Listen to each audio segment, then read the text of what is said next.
عرض کر چکا ہے۔ ہم صرف اس پر کلام کر رہے ہیں کہ لقد جاءکم رسول، بتحقیق تمہارے پاس اللہ تبارک و تعالیٰ کی طرف سے ایک رسول تشریف لائے۔ اور اس کو یوں پڑھا جائے جیسے لقد جاءکم رسول، جیسا کہ یہاں تنوین، اس کو پھر یوں کہا جائے گا کہ تم لوگوں میں سب سے معزز مکرم محترم رسول تشریف لائے، جس کے ہم ان دنوں خوشی منا رہے ہیں۔ حضور علیہ الصلوۃ والسلام کو ہم تین پہلو کے اعتبار سے دیکھتے ہیں۔ ایک تو ہے تخلیق محمدی صلی اللہ علیہ وسلم کہ اللہ تبارک و تعالیٰ نے آپ کو تخلیق کب دیا اور عدم سے وجود میں کب آئے،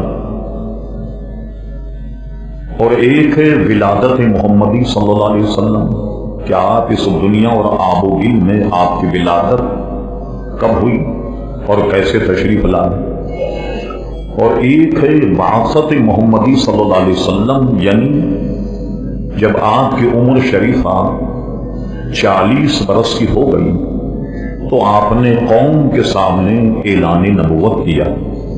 یہ تین پہلو ہیں۔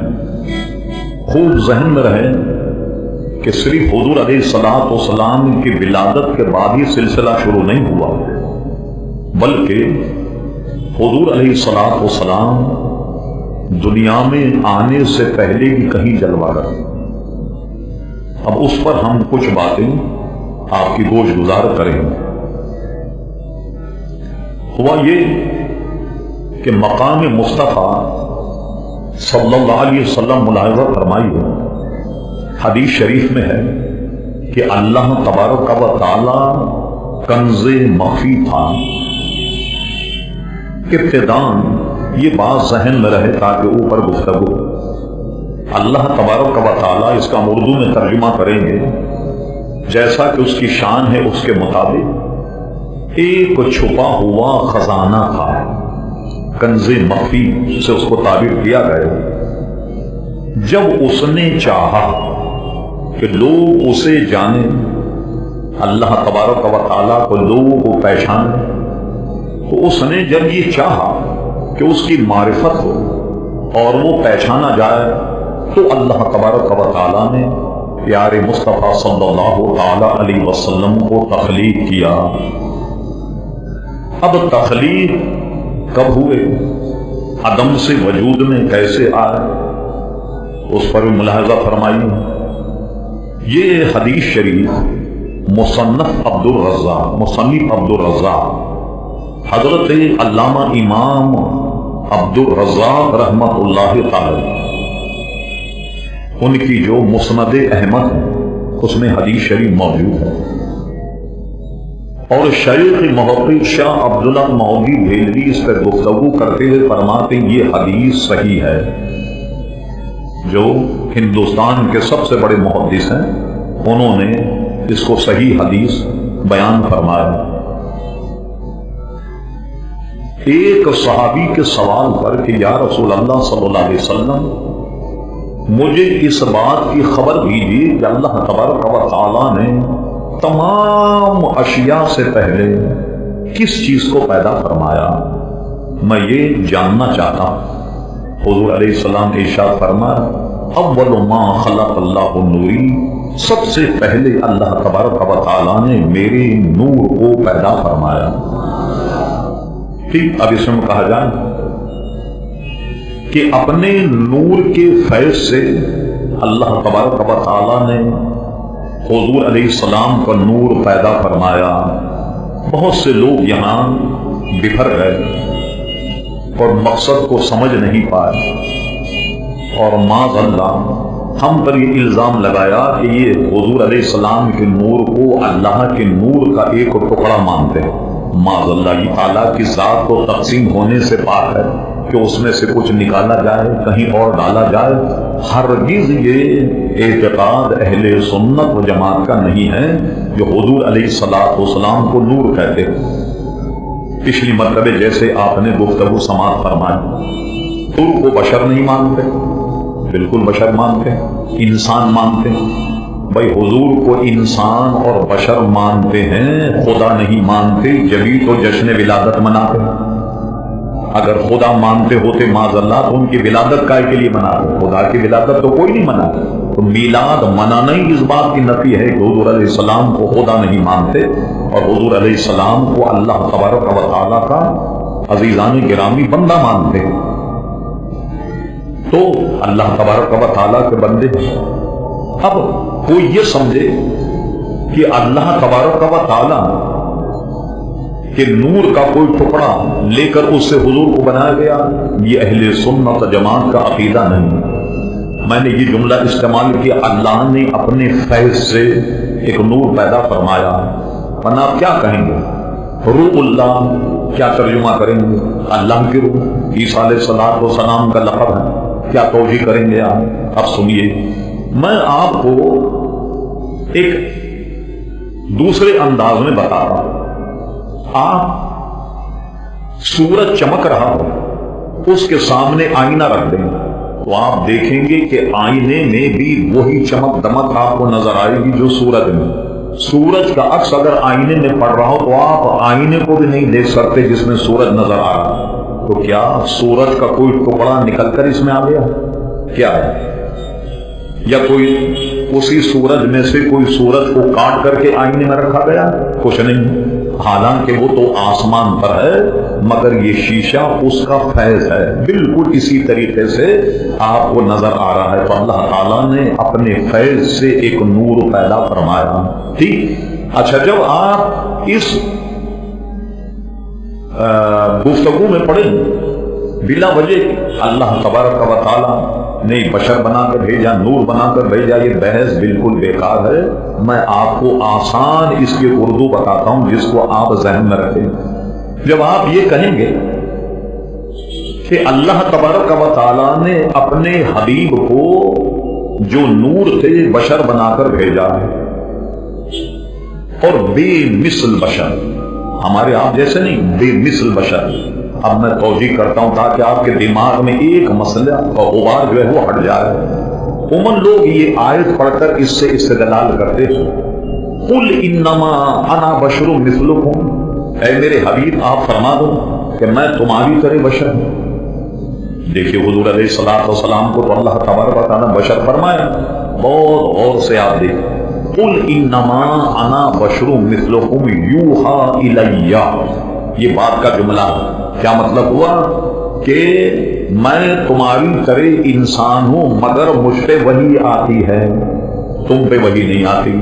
جب آپ پر وحی نہیں آتی، حضور پر وحی آتی ہے، اب آپ کیسے حضور علیہ السلام جیسے ہو گئے، یا حضور علیہ السلام ہم جیسے کیسے ہو گئے؟ اب آئیے، عربی میں ایک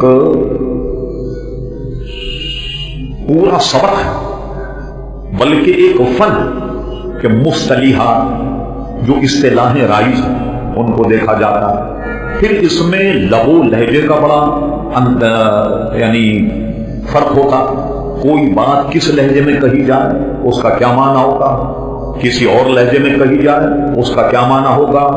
میں آپ کو اردو میں اس کی مثال دیتا ہوں۔ کوئی صاحب آپ کے پاس آئیں اور آپ سے کہیں کہ میں حج کرنے جا رہا ہوں، آپ بالکل میری طرف دیکھیں، آپ اس لہجے سے حج کرنے جا رہے ہیں، دیکھیے معنی بدل گیا۔ کیا مطلب؟ یہ صورت دیکھو، حج کرنے کے لیے جا رہے ہیں، یہ منفی انداز ہو گیا اس کا۔ پھر آپ اگر اسی کو یوں جواب دیں، آپ حج کرنے جا رہے ہیں، کیا مطلب ہوگا؟ کیا واقعی ہم حج کرنے کے لیے جا رہے ہیں؟ دیکھیے لب و لہجہ بدلنے سے معنی بالکل بدل گئے۔ سمجھ رہے میری بات؟ یہ اردو میں سمجھا رہا ہوں۔ اب آئیے اس لب و لہجے کو سامنے رکھ کر قل انما انا بشر مثلکم، میرے حبیب فرما دو کہ میں تمہاری طرح بشر، یوحی الی، میں تمہاری طرح نہیں، مجھ پر وحی آتی تم پر نہیں آتی۔ اب بات سمجھ میں آ جائے گی، سمجھ گئے؟ تو اب یہ تو میں نے عرض کیا. اب اس کے بعد ہم نے گفتگو کیا کی کہ تخلیق کے اعتبار سے حضور علیہ السلام کائنات میں سب سے اول ہیں. آپ غور کیجئے، شاہ عبداللہ محدث دہلوی کے مدارج نبوت کا اوائل میں سارے اس کے دلائل موجود ہیں، خصائص کبریٰ میں اس کے دلائل موجود ہیں. حضرت قاضی ایاز رحمۃ اللہ علیہ اس کی شرح، شہاب الدین خفاجی، ملا علی قاری، سب میں اس کے دلائل موجود ہیں. میں اس سے اخذ کر کے آسان اردو میں آپ تک یہ عزیزان گرامی پیغام پہنچا رہا ہوں. میں نے بتایا کہ حضور کی تخلیق سب سے اول صحابہ کرام علیہ رضوان جیسے حضرت عباس رضی اللہ عنہ حضور سے بڑے عمر کے اعتبار سے. ایک دن تحقیق یہ ہے کہ یہ گفتگو حضرت عباس سے ہوئی جو آپ کے چچا ہیں. حضور علیہ السلام نے پوچھا کہ چچا یہ بتاؤ کہ تم بڑے ہو کہ ہم؟ انہوں نے فرمایا بڑے تو آپ ہی ہیں، عمر میری زیادہ ہے. یعنی آپ نے دیکھا کتنے ادب سے کہا. بعضوں کا یہ گفتگو صدیق اکبر سے ہوئی کہ صدیق اکبر نے کہا کہ بڑے تو آپ ہی، میری عمر جو ہے وہ زیادہ. لیکن تحقیق سے پتہ لگتا ہے کہ حضرت ابو بکر صدیق حضور علیہ السلام کے وصال کے بعد 2.5 سال تک بقید حیات دنیا میں رہے. جب ان کا وصال ہوا تمام مورخین کہتے ہیں کہ ان کی عمر 63 برس تھی. جس کا مطلب ہوا کہ یہ گفتگو حضرت عباس رضی اللہ عنہ سے ہوئی تو انہوں نے یہ جملہ کہا. ایک دن اچانک صحابی کہتے ہیں، حالانکہ حضور ان کے سامنے اعلان نبوت کیا، ان کے سامنے چل رہے ہیں پھر رہے ہیں، کسی نے انہیں بھاری میں پوچھا حضور آپ نبی کب سے؟ حضور فرماتے کیا بات ہے، خیریت ہے؟ میں تم میں پلا بڑا ہوا، جوان ہوا، اعلان نبوت کیا، تم فیضیات ہو رہے ہو، روزانہ قرآن مجید مجھ سے سن لو وغیرہ، اور پھر تم پوچھ رہے ہو کہ آپ نبی کب سے؟ اب میں اس کا آسان اردو میں ترجمہ کرتا ہوں آپ کی سمجھ میں آ جائے. میں سب کے سامنے یہاں سے ہوتا ہوا مسافہ کرتا ہوں، آپ کے سامنے منبر پر بیٹھا، ایک آدمی کھڑا ہو جو مولانا آپ کب سے مسجد میں آئے؟ کبھی خیریت تو ہے، تمہارا ہمارا کوئی جھگڑا چل رہا ہے، کوئی لین دین کا مسئلہ ہے، سب کے سامنے میں آن کر بیٹھا. اچانک آپ کھڑے ہو کر کے پوچھ رہے کہ آپ کب سے آئے؟ آپ کے تو سامنے آئے. تو حضور علیہ السلام فرماتے ہیں کمال کر دیا، میں تمہارے سامنے اٹھتا بیٹھتا چلتا پھرتا سوتا جاگتا کھاتا پیتا اور تم پوچھ رہے ہو کہ ہم نبی کب سے؟ کیوں پوچھا؟ حضور کے انداز یہ بتا رہے ہیں کہ یہ نئے نبی نہیں ہے، پرانے نبی. کیونکہ خبریں ایسی دیتے ہیں. کہا حضور آپ نبی کب سے؟ فرمایا اب آئیے شیخ محقق کی دوسری جلد مدارج نبوت پڑھی. فرمایا میں اس وقت بھی نبی تھا جب آدم علیہ السلام مٹی اور پانی میں بوندے جا رہے تھے، میں اس وقت بھی اللہ تبارک و تعالیٰ کا نبی. اور ایک حدیث شیخ محقق نقل کی کہ آدم علیہ السلام کے جسد میں ابھی روح نہیں پڑی، ان کے قالب میں روح نہیں پھونکی گئی، میں اس وقت بھی اللہ تبارک و تعالیٰ کا نبی تھا. اللہ اکبر. آپ نے دیکھا، اس لیے ہم کہتے ایک تو ہے تخلیق محمدی، حضور عدم سے وجود میں کب آئے، تو معلوم ہوا کہ آدم علیہ السلام سے پہلے معرض وجود میں آئے نبی کریم صلی اللہ علیہ وسلم.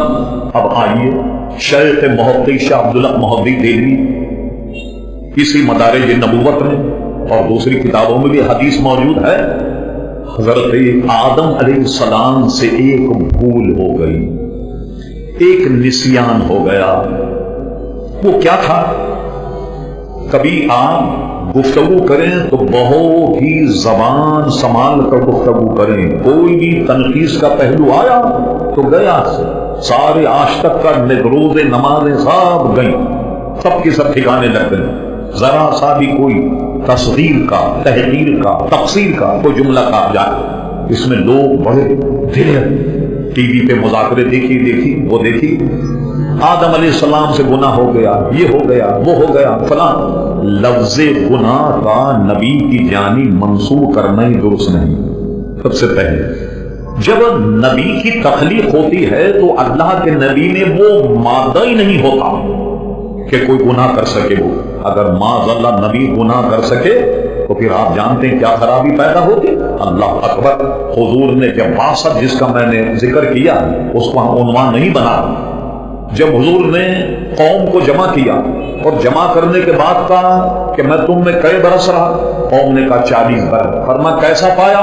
امین صادق پایا، آپ کو نیک پایا، شریف النفس پایا، با اخلاق پایا، سب کچھ تقریر کی لوگوں نے۔ فرمایا اچھا بات پکی کرنے کے لیے اچھا یہ بتاؤ کہ جب تم مجھ پر اتنا اعتماد کرتے ہو تو میں اگر یہ کہوں کہ اس پہاڑ کے پیچھے سے کوئی لشکر آئے اور آنے کے بعد تمہیں تہس نہس کر دے گا، کیا تم مان لو؟ کہا بالکل ہم مان لیں گے۔ کہا کیوں مانو؟ فرمایا اس لیے مان لیں گے کہ اے محمد صلی اللہ علیہ وسلم ہماری نظر تو دھوکہ کھا سکتی ہے مگر تمہاری نظر دھوکہ نہیں کھا سکتی۔ کہ جب قوم کو اس پر اطمینان ہے، سنو میں اللہ کی طرف سے نبی بنا کر بھیجا گیا ہوں، اللہ بس یہ کہنا تھا کہ تتر بتر لوگ ہو گئے مگر کسی نے یہ نہیں کہا کہ آپ سے فلاں غلطی ہو گئی تھی، آپ سے فلاں گناہ ہوا، آپ سے فلاں خطا ہوئی۔ اگر کوئی 40 سالہ زندگی میں مسئلہ ہوتا یقیناً کوئی نہ کوئی کھڑے ہو کر کے یہ کہتا۔ الزام کیا لگتا؟ ہم جس کو خدا مانتے ہیں آپ اس کو تو مانتے نہیں، آپ تو کہتے ہیں خدا ہے، اور وہاں تو منڈی لگی گئی، بارش برسانے والا خدا اور بیٹا دینے والا خدا اور بیٹی دینے والا خدا اور بارش برسانے والا خدا اور تو بارش روکنے والا خدا اور نہ جانے جتنے انسانی مسائل اتنے خدا انہوں نے جمع کر کے رکھے ہوئے۔ تو ایک الزام کیا کہ آپ اللہ وحدہ لا شریک کے قائل اور ہمارے پرانے مذہب سے آپ پھر گئے وغیرہ وغیرہ، لیکن حضور پر کوئی الزام برائی کا کوئی نہیں لگا سکتا۔ یہ شان کہ اعلان نبوت سے پہلے بھی نبی معصوم ہوتا ہے اور اس سے کوئی خطا سرزد نہیں ہوتی، لیکن بھول ہو جاتی۔ حضور علیہ السلام سے بھی بھول ہوئی، لیکن کیسی بھول تھی کہ سبحان اللہ حضور فرماتے ہیں میں بھولتا نہیں، بھلایا جاتا ہوں تمہاری تعلیم کے لیے۔ مثلا حضور علیہ السلام کو نماز میں سہو ہو گیا، آپ نے سجدہ سہو کیا، سجدہ سہو کرنے کے بعد سارے صحابہ کرام سے فرمایا کہ تم لوگ کو طہارت صحیح کر کے آیا کرو۔ اگر مقتدیوں کی طہارت صحیح نہ ہو، وضو صحیح نہ ہو، غسل صحیح نہ ہو اور امام کے پیچھے آ کے کھڑے ہو جائیں تو اس کا اثر امام پر پڑتا اور امام بھول جاتا ہے۔ تو بھولنے کا سبب کیا ہے کہ امام کے پیچھے جو مقتدی ہیں ان کا وضو درست نہ ہو یا غسل درست نہ ہو، اس سے امام کو سہو ہوتا ہے۔ لیکن یہ بھی سن لیجیے اب آپ، یعنی امام کے بھولنے کی ایک وجہ یہ بھی ہے، ایسا نہ ہو کہ میں نماز بھول جاؤں تو آپ کو لوٹ پڑ کر سب تمہاری وجہ سے ہوا ہے، میں بالکل بے قصور ہوں، تم میں کوئی بغیر وضو کے آدمی کھڑا ہو گیا جس کا غسل صحیح نہیں، آپ کے ڈانٹ شروع کر دوں میں نہیں، خود امام بھی بھولتا ہے۔ ایک سبب اس کے بھولنے کا یہ ہے، حضور علیہ السلام نے فرمایا کہ تم طہارت صحیح کیا کرو۔ اب دیکھیے حضور سے بھولے، آپ نے سجدہ سہو کیا تو حضور فرماتے میں بھولتا نہیں تمہاری تعلیم کے لیے۔ اور سے ذرا سوچیے حضور کی خطا پر خدا نہ خواستہ کوئی ذہن بھی نہیں جائے، اگر حضور نہیں بھولتے، سجدے سہو نہ کرتے تو آپ کو پتہ لگتا کہ آدمی اگر بھول جائے تو اپنی نماز کی تکمیل کیسے کرے گا۔ لہذا ہماری ائمہ نے ایک اصول بنا لیا۔ وہ اصول کیا بنایا کہ فرض میں تاخیر ہوئی اور واجب ترک ہو گیا تو سجدے سہو سے اس کی نماز ہو جائے گی، جان کر کسی نے واجب ترک کیا اب سجدے سہو سے نہیں ہوگی۔ ہمارے کیا صاحب جیسے کوئی صاحب نماز پڑھ رہے تھے، انہوں نے سجدے سہو کیا تو برابر والے نے ایسی محمد لیا خیریت تو ہے، کیا غلطی ہو گئی تھی کہ اپنے سجدے سہو کیا؟ لوگ سمجھتے ہیں سجدے سہو جو امرت دھارا، سر میں درد ہو تو پی لیا جائے، پیٹ میں درد ہو پی آنکھ میں بھی لگا لیا جائے، جو غلطی ہو سجدے سہو کل نہیں، بس ذرا سی غلطی ہو گئی تھی، دوسری رکعت میں وضو ٹوٹ گیا تو ہم نے کہا چلو سجدے سہو کر۔ سجدے سہو کا بھی ایک طریقہ ہے، فرض میں تاخیر اور واجب کا ترک ہونا۔ اب مجھے بتائیے حضور کو سہو نہ ہوتا اور حضور سجدے سہو نہ فرماتے کہ تمہیں تعلیم کون دیتا کہ اگر تم بھول جاؤ تو بھولنے کے بعد اب کیا کرنا پڑے گا جس سے نماز کی تکمیل ہوگی؟ بات سمجھ میں آ رہی؟ اب ہوا یہ کہ رب کریم نے حضرت آدم علیہ السلام سے فرما وَلَا تَقْرَبَا هَٰذِهِ شَجَرَةً، آپ خبردار اس درخت کے قریب مت جائیے، گیہوں کے درخت کے قریب، فَتَكُونَا مِنَ الظَّالِمِينَ، ورنہ آپ حکم نہ ماننے والوں میں سے ہو جائیں گے۔ ابلیس نے کیا کیا کہ جناب کہا کہ آپ کو وہاں جانے سے منع کیا ہے، میں وہاں سے توڑ کے لے کے آ جاتا ہوں۔ لیکن وہ گندم لے کر کے آ گیا، اور قرآن مجید فرقان جہاں اتنی آیتیں سب کا ترجمہ یہی کریں گے۔ آدم علیہ السلام بھول گئے، جب بھول گئے تو گندم کھا لیا، جب گندم کھایا اب کیا ہوا، انہیں ایسا نہیں کرنا تھا، ہو گیا۔ اب اس کو کیا کہیں گے کہ جناب آدم علیہ السلام سے سہو ہو گیا، بھول ہو گئی تو انہوں نے گندم کھا لیا۔ اب گندم کھانے کے بعد کیا ہوا، یہ آپ ناخن دیکھ رہے ہیں اپنے، یہ نشانی، یہ ناخون جیسا بڑا مہین لباس جنت کا آدم علیہ السلام زیب تن کیے ہوئے، جیسی یہ معاملہ ہوا یہ لباس اتر گیا، اور اترنے کے بعد میں پھر اس کے بعد جو ہے وہ دنیا میں تشریف لائے۔